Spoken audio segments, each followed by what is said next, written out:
আসসালামু আলাইকুম। প্রিয় বন্ধুরা, আসসালামু আলাইকুম। আজকে শিক্ষা সফরে যাব কুয়াকাটা, চিন্তা করেছি, আল্লাহ যদি চাহে। এখনো বাস আসতেছে না, ভাবছি কিছু কথা বলি। আমরা জানি যে আগামী 12ই ফেব্রুয়ারি জাতীয় সংসদ নির্বাচন।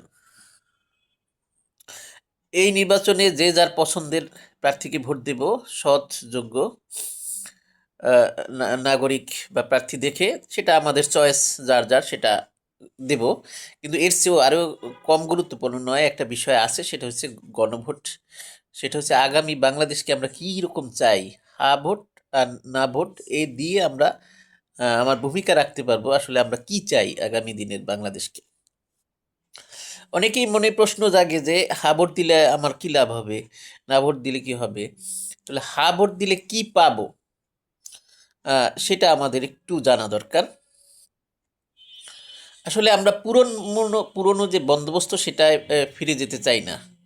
পুরনো বন্দোবস্ত মানে দুর্নীতি, পুরনো বন্দোবস্ত মানে প্রধানমন্ত্রীর একচেটিয়া ক্ষমতা, একবার প্রধান বিচারপতি, প্রেসিডেন্ট, সব নিয়োগ, সমস্ত কিছুই তার ভূমিকা, সারা জীবন প্রধানমন্ত্রী থাকবে, কোনো সমস্যা নেই।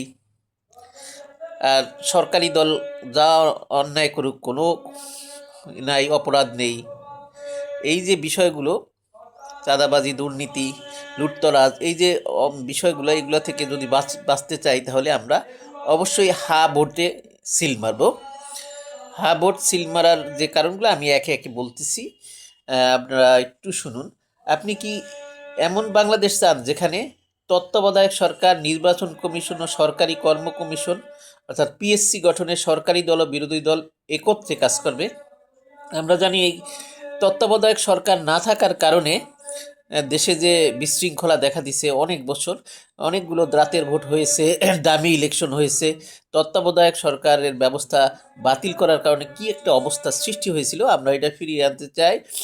এবং সরকারি দল বিরোধী দল উভয়ই এই বিষয়ে কাজ করবে। এবং পিএসসি যেটা আমরা বিসিএস ক্যাডাররা নিয়োগ, প্রায় অন্য অন্য বড় বড় কর্মকর্তা পদে যে নিয়োগ, সেটা হচ্ছে পিএসসিরা নিয়ন্ত্রণ করে, সেটাই স্বাধীনভাবে কাজ করতে পারবে। সরকারি দল ইচ্ছামতো সংবিধান যে সংশোধন করতে পারতো সেটা পারবে না, এটা এটা নিয়মকানুনের ভিতরে আসবে। সংবিধানের গুরুত্বপূর্ণ পরিবর্তন ক্ষেত্রে গণভোট লাগবে, এইরকম একটা হ্যাঁ ভোটের বা না ভোটের মতো এরকম একটা জনগণের কাছে নির্বাচন ভোট দিয়ে সেই সিদ্ধান্ত পরিবর্তন করা যাবে। বিরোধী দল থেকে ডেপুটি স্পিকার থাকবে এবং গুরুত্বপূর্ণ সংসদীয় যে কমিটিগুলো থাকবে, স্থায়ী কমিটি, সেগুলোর সভাপতি থাকবে বিরোধী দল থেকে। তাহলে এই যে বিরোধী দল থেকে যে থাকবে, এটা তাদের একটা গুরুত্বপূর্ণ ভূমিকা পালনের সুযোগ আছে। যত মেয়াদি হোক, কেউ সর্বোচ্চ 10 বছরের বেশি প্রধানমন্ত্রী থাকতে পারবে না। এখন তো বর্তমান নিয়মে 15 বছর, 20 বছরও একজন থাকতে পারে, সেটা বলছে যে 10 বছরের বেশি কেউ প্রধানমন্ত্রী থাকবেন না। সংসদের দলীয় প্রতিনিধিত্ব পর্যায়ক্রমে বাড়বে। ক্ষমতার মানে দলীয় যে নারীর প্রতিনিধিত্ব সেটা বাড়বে, আগে এখন কম আছে এবং এটা বাড়াতে হবে। ক্ষমতার ভারসাম্য প্রতিষ্ঠার জন্য পার্লামেন্টে একটি উচ্চকক্ষ গঠিত হবে, অর্থাৎ যে নিম্নকক্ষ যে এমপিরাই সব কিছু করে, সেটা ভারসাম্যের জন্য একটা উচ্চকক্ষ, এক্সপার্টদের মাধ্যমে একটা উচ্চকক্ষ গঠিত হবে। তাদের কাছ থেকে গুরুত্বপূর্ণ বিষয় অনুমোদন নিতে হবে। দেশের বিচার ব্যবস্থা স্বাধীনভাবে কাজ করবে, যে বিচারকদের নিয়ন্ত্রণ করা যায় বর্তমান ব্যবস্থায় অনায়াসে। এই জন্য আমরা দেখি যে কেয়ারটেকার সরকার অনেক বিলগুলোই বিতর্কিতভাবে রায় দিয়ে এবং বিচারিক হত্যাকাণ্ডের মতো ঘটনা ঘটিয়ে দেশে একটা অরাজক পরিবেশ সৃষ্টি হয়েছে, সেটা থেকে আমরা পরিত্রাণ পাবো। তাহলে আমরা হা ভোট দেওয়াই আমাদের যুক্ত। এবং আপনার যে মৌলিক অধিকারের সংখ্যা, যেমন ইন্টারনেট সেবা হঠাৎ করে বন্ধ করে দিয়ে জনগণের উপর নির্যাতন চালানো হয়, সেটা সম্ভব হবে না, সেটা নিষিদ্ধ থাকবে। এরকম কাজ করতে পারবে না সরকার। দণ্ডপ্রাপ্ত অপরাধীকে রাষ্ট্রপতি ইচ্ছে করলে ক্ষমা করতে পারে। 100 খুন করলে, 10টা খুন করলে বা 5টা খুন করলে সেই একেবারে সেনা মানে সেটা প্রেসিডেন্ট ক্ষমা করে দিলে আবার সে লোকালয়ে এসে আরও হত্যাকাণ্ড চালাতে পারে। এরকম বিষয় প্রেসিডেন্ট করতে পারবে না। রাষ্ট্রপতি ও প্রধানমন্ত্রী যে ক্ষমতার একটা ভারসাম্য প্রতিষ্ঠা হবে। রাষ্ট্রভাষা বাংলার পাশাপাশি অন্যান্য যে জাতিগোষ্ঠীর ভাষা আছে তাদেরও যে সাংবিধানিক স্বীকৃতি ওই ভাষাগুলোর থাকবে। এই যে গুরুত্বপূর্ণগুলো যদি চাই এবং নতুন বন্দোবস্ত অর্থাৎ 24 সালের যে আগস্টে যে গণঅভ্যুত্থানে যে চিন্তাধারা আমাদের মাঝে আসছে, নতুন বাংলাদেশ দেখতে চাই, সেই পুরনো বন্দোবস্তে আর ফিরে যাওয়া যাবে না। সেই উদ্দেশ্য লক্ষ্য অর্জন করতে হলে অবশ্যই আমরা হা ভোট দিব, অর্থাৎ হাতে সিল মারব।